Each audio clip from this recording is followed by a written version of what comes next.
కళ్ళు కైపెక్కించే పోకళ్ళు కాటేస్తే కాదంటానా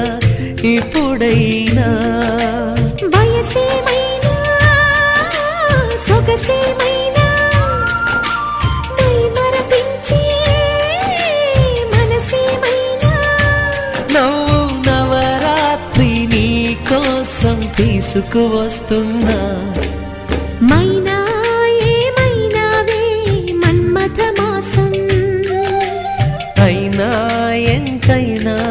ఇది మెత్తని మోసం